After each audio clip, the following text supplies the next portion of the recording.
जोरू का गुलाम। एक बार की बात है, राजा अकबर व बीरबल दरबार में बैठे कुछ अहम मामलों पर चर्चा कर रहे थे। तभी बीरबल ने अकबर से कहा, मुझे लगता है कि ज्यादातर पुरुष जोरू के गुलाम होते हैं और अपनी पत्नियों से डर कर रहते हैं। बीरबल की यह बात राजा को बिल्कुल भी पसंद न आई। उन्होंने इस बात का विरोध किया। इस पर बीरबल भी अपनी बात मनवाने पर अड़ गए। उन्होंने राजा से कहा कि वे अपनी बात को सिद्ध कर सकते हैं, मगर इसके लिए राजा को प्रजा के बीच एक आदेश जारी करवाना होगा।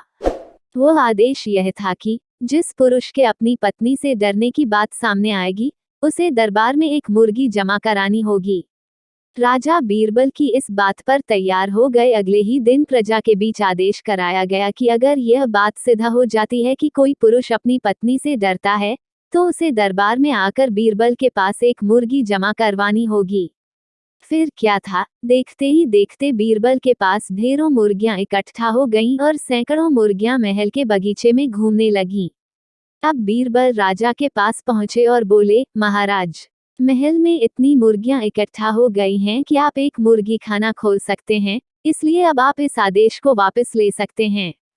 मगर महाराज ने इस बात को गंभीरता से नहीं लिया और महल में मुर्गियों की संख्या धीरे धीरे और भी ज्यादा बढ़ने लगी। इतनी अधिक मुर्गियां महल में जमा हो जाने के बाद भी जब राजा अकबर बीरबल की बात से सहमत नहीं हुए, तो बीरबल ने अपनी बात सिद्ध करने के लिए एक नया उपाय निकाला। एक दिन बीरबल राजा के पास गए और बोले, महाराज, मैंने सुना है कि पड़ोस के राज्य में एक बहुत की खूबसूरत राजकुमारी रहती है। अगर आप चाहें तो क्या मैं आपका रिश्ता वहां पक्का कराऊं? यह सुनते ही राजा चौंक उठे और बोले, बीरबल, तुम ये कैसी बातें कर रहे हो? महल में पहले से ही 2 महारानियां मौजूद हैं। अगर उन्हें इस बात की भनक भी लगी तो मेरी खैर नहीं होगी।